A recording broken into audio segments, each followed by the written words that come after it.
నమస్తే. ఇన్నాళ్ళు నన్ను సపోర్ట్ చేస్తూ, ఎంకరేజ్ చేస్తూ మీ ప్రేమని నాకు అందిస్తున్న ప్రతి ఒక్కరికి కృతజ్ఞతలు.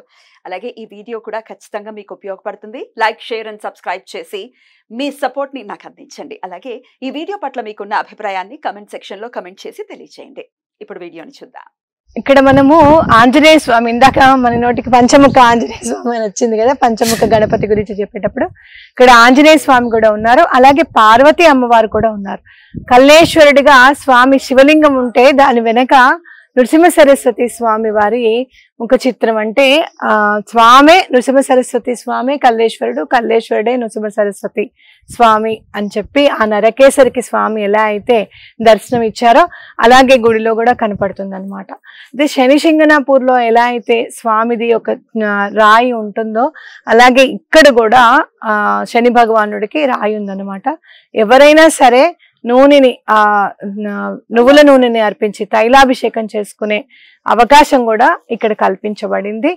స్వామి ఎప్పుడు కూడా శివలింగానికి అభిషేకం అనేది చాలా ఇంపార్టెన్స్ ఇచ్చారనమాట నరసింహ సరస్వతి స్వామి వారు. ఎందుకు అనంటే శివుడికి గనక మనం పూజ చేసుకుంటే ఎలాంటి గ్రహ దోషాలైనా, గృహ దోషాలైనా, మన బుద్ధి దోషాలైనా ఏవైనా కూడా తొలగిపోతాయి అని చెప్పి ఖచ్చితంగా చెప్పుకోవచ్చు. ఎవరైనా దత్తాత్రేయ స్వామికి గనక చాలా తొందరగా ప్రసన్నం చేసుకోవాలి, శ్రీపాద వల్లభుల్ని కానీ లేకపోతే నృసింహ సరస్వతి స్వామి వారి కరుణా కటాక్షాలు ఎల్లప్పుడూ గనక మనపై ఉండాలి అనుకుంటే గనక ప్రతి నెల వచ్చే మాస శివరాత్రి నాడు తప్పకుండా శివుడికి అభిషేకం చేయడం అనేది చాలా ఇంపార్టెంట్ గా మన దైనందిన జీవితంలో ఒక భాగంగా చేసుకుంటే గనక గురువు అనుగ్రహం అతి శీఘ్రంగా లభిస్తుంది అనడంలో ఎలాంటి అతిశయోక్తి లేదు.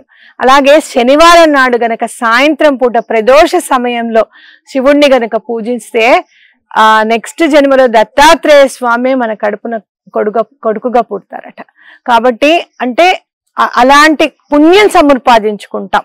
మన కడుపున కొడుకుగా పుడతారా, అందరికీ గనక అందరూ పూజ చేసుకుంటారు కదా, అందరికీ దత్తాత్రేయ స్వామి పుడతారా అని చెప్పి మనకు ఒక క్వశ్చన్ మార్క్ వస్తుంది.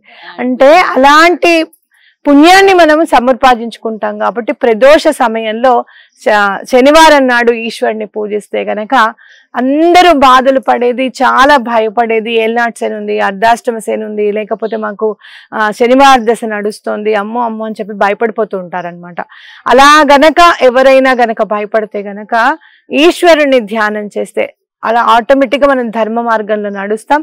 అలా పూజలు చేస్తే గనక, విశేషమైన పూజలు చేస్తే శని భగవానుడికి చాలా ఇష్టం అన్నమాట.